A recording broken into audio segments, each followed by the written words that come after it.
What's up, all me Ewoks, Droids, and Wookiees? It's Anna, also known as that Star Wars girl.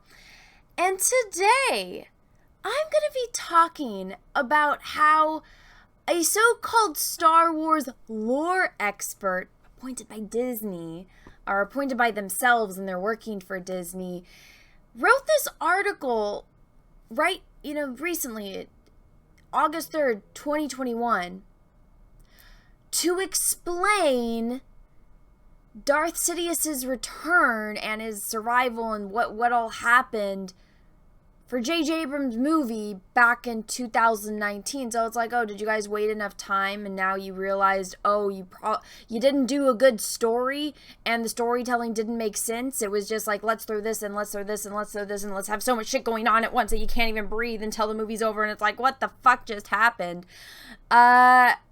But so now it's inappropriate because it's been 2 years. It's an appropriate amount of time to start writing articles to explain your shitty movie and your bad storytelling. It's like, oh, all right.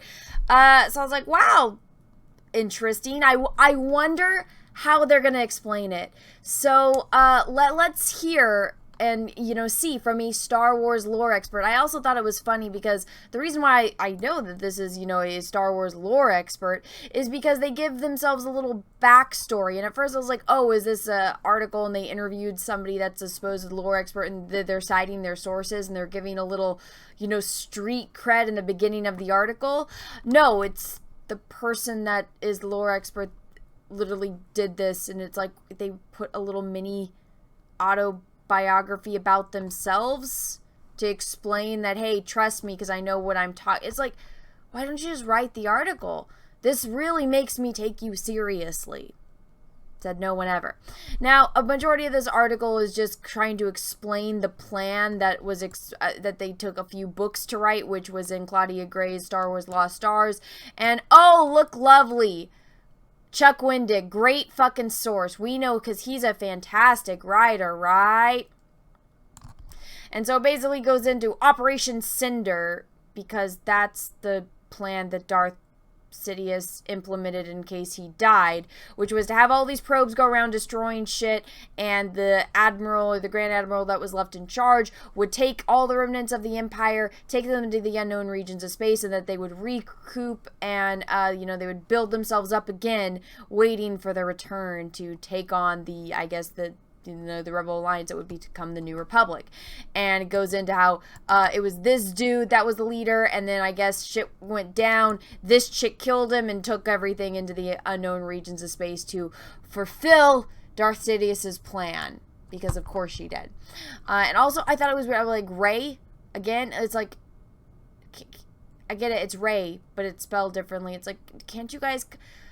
Like, literally, we had Obi-Wan Kenobi, Luke Skywalker, Princess Leia, Han Solo. It's like you couldn't come up with a variety of names. No, everyone has to have the same or similar names. It's like, wow, creativity is truly dead. All right, so then we get into the little bit about the Emperor and how all of this happens. Let me read you a little bit of this from a Star Wars lore expert. For many years prior to his demise, Palpatine sought immortality in the Sith planet of Exegol. It was on this planet that he and the cultists known as the Sith Eternal experimented with cloning. Oh, experimented with cloning. It's not like this technology has been around for fucking thousands of years. And, he had full access to the cloners on Camino. And, he's basically running the whole operation from there. Go watch the Clone Wars and you guys can see with the little chips inside the clone's head. That's why Order 66 happened. It's not like when he took over as Emperor, they just kind of disappeared. But whatever. Apparently Sith, because Sith spend a lot of time, not killing each other, not experimenting with the dark side. And apparently... going with cloning, when they could very easily just have other people do that for them. I don't know. Maybe one of them thought it was a fun hobby and they had they're like, I'm a Sith Lord that's gonna, instead of focusing on learning more magic and, more Sith abilities, I'm gonna focus on cloning. It's like, oh, okay, cool. Whatever. Exegol was also where Palpatine built his Final Order fleet.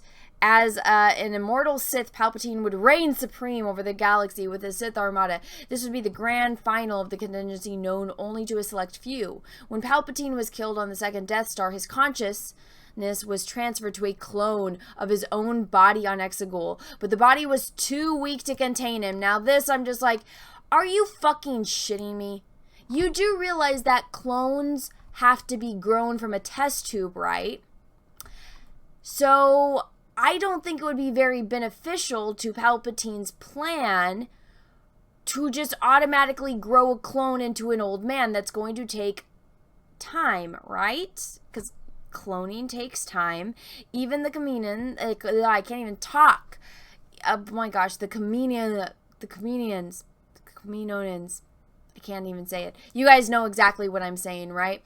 Well, even they explain in Attack of the Clones, which I know, I'm sorry for a Star Wars lore expert, it might be hard to go back and watch a prequel movie, but, I mean, if you could sit through the sequels, it'll be a fucking roller coaster, you know, fun trip to an amusement park to go watch the prequels.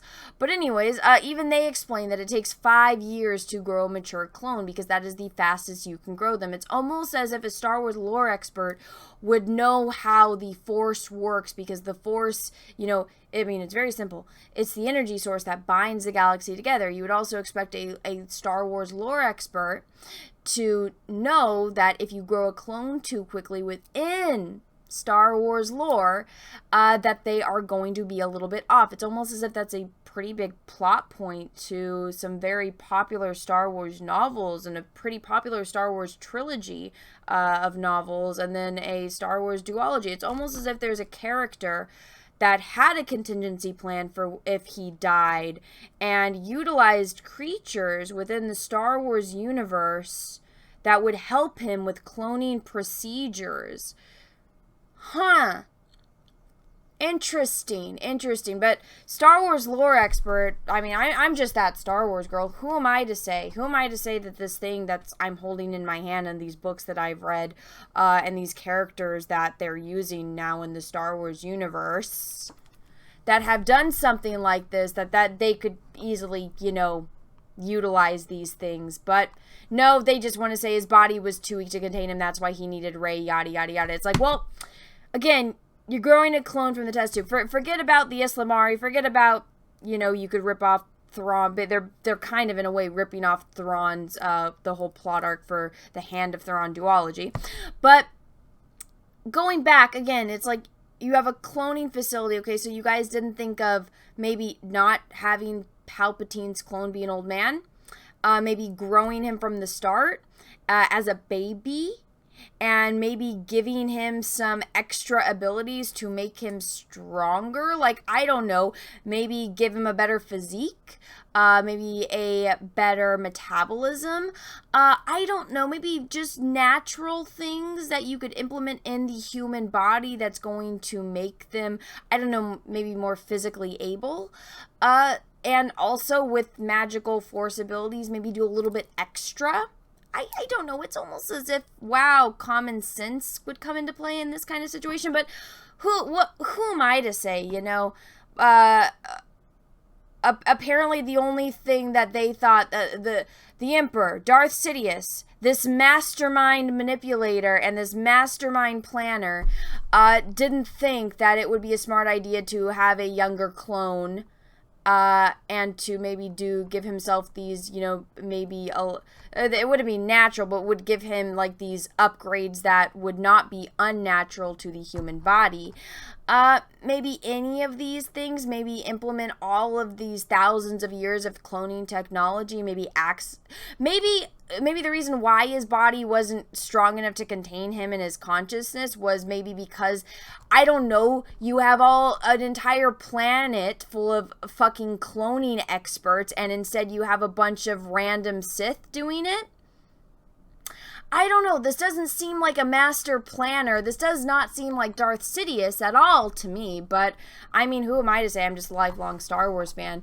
But yeah, then it just goes into explaining Rey, why Rey is the bestest ever. And that's why he needed her consciousness. Because, yes, Queen, the Force is female. #slay. Yeah. Even when it's like, you guys spent $4 billion on obtaining this IP, and you had to write this whole article explaining, you know, J.J. Abrams' shit show excuse for a Star Wars movie and a story, and you literally could just go and look into this big catalog of characters and creatures and go look into that and find things that could maybe answer these questions you have and could solve these problems. But I mean, then that would get rid of the whole Rey issue, but maybe there would be something there, or maybe he just wanted to do it because, I don't know, he's fucking evil. Maybe that could just be a good enough excuse. He's evil and crazy, and it's not like we haven't had evil clones before, and people are like, Anna, Palpatine's been cloned before. It's like, you think I don't know that? You don't think I have a fucking action figure of that? I mean, come on. Yeah, he's been cloned before, and guess what? Look at this clone. Look at this action figure. It's a little bit younger looking than Palpatine is, huh? Isn't it? Isn't that funny how even in the fucking books, he was smart enough to know maybe I shouldn't, you know, just get a clone and, you know, have it super age to an old man. Maybe I could have a few more years in my youth, in my prime. Crazy thought, right? But again, this was written by a Disney Star Wars lore expert. And honestly, I think it just presented more plot holes in JJ's movie, which I didn't know that could be a possibility, but then I read this article. So anyways, everyone, I just wanted to like share this with you because it's like, oh my God, just when you think it can't get any worse, the people working that are trying to fix this, they just make it worse. It's mind-blowing how incredibly daft these people are. My goodness. This is where we've come today. Anyways, everyone, let me know what you think about this whole thing in the comment section below. If you like this video, go ahead and smash the like button. If you didn't, that's okay too. Thank you so much for watching this far through. I just wanted to share this with you guys because I knew you would understand. Anyways, everyone, I hope you have a great rest of your day, morning, evening, afternoon, wherever you are in the world, and may the Force be with you because we are really, really, really going to need it. Bye, everyone.